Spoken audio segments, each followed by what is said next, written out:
Hi, everybody. What a great opening night session that was. And as always, we try to talk to the directors of the films so we can get a little bit of insight into them. And I'm going to now welcome Patrick Alcedo, who directed A Will to Dream. Yeah, thank you, Scott. I'm Patrick Alcedo. I'm based in Toronto. I've been here since 2008, but I was born and raised in the Philippines. I am a professor. I'm an academic. I'm the chair of the Department of Dance at York University.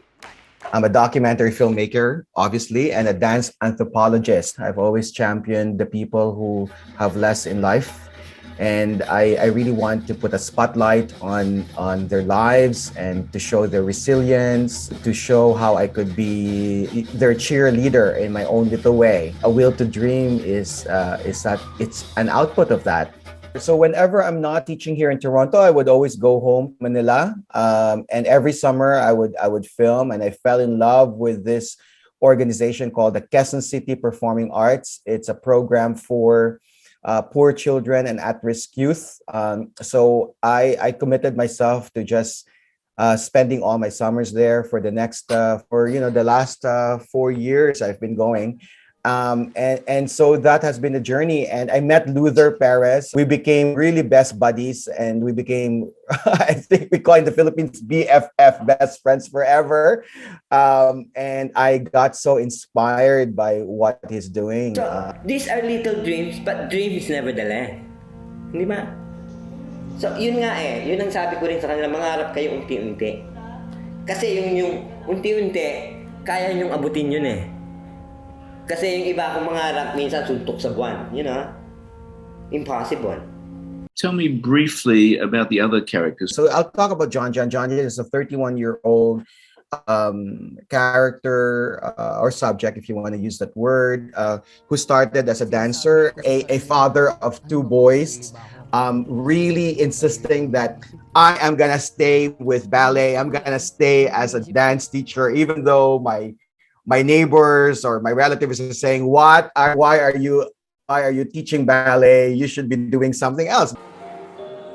Princess is another character who is a 6-year-old girl. I fell in love with her in my last year of filming because she is just a spectacular dancer. The other character is Justin Bongenciso. Justin is also a product of a teenage pregnancy, lives in a sketchy neighborhood.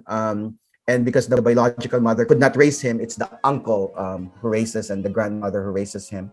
Another character is a Dax, who is an amazing dancer again, 15 years old, high school student, lives alone in another sketchy neighborhood in another urban poor district because the mother works in another city.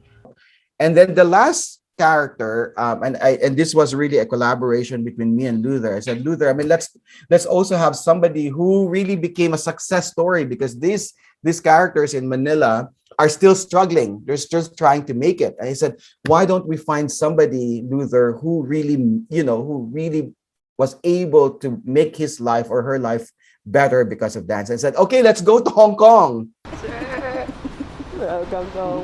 His name is Rafael Daton, and he said he passed the Hong Kong Disneyland auditions, and because of that job, he was able to lift his family out of poverty. He was able to buy them a house, was able to buy them a small piece of land, and send money to his parents for medical support. And it took a while. Scott, to decide which of the students can weave into the life of Luther. You were saying that people were saying to Luther, why are you teaching ballet and stuff like that? And I guess there were probably people over the last 4 or 5 years that have said to you, what keeps you going? Why do you keep doing this? How hard was it to keep going? I feel privileged, Scott, to have landed a good job in Toronto and to have access to grants. And I feel like it's my duty, as a Filipino who's passionate about dance, and because dance also gave me so much, and my family, because I also had my own struggles of poverty, and now that my life is a little bit better, maybe better, really not a little bit better, but better, I feel like maybe it's time to pay back, pay forward, to thank forward, and it's through films, I guess. Like having this platform. I mean, this is an incredible platform. Uh, of shining light on these very inspiring narratives, and to remind people that, my goodness, I mean, dance is not just for entertainment, but dance really can change people's lives for the better. Obviously, dance has done great things for you, and you're pushing it forward. And the subject is great, the film is great, the storytelling is fabulous.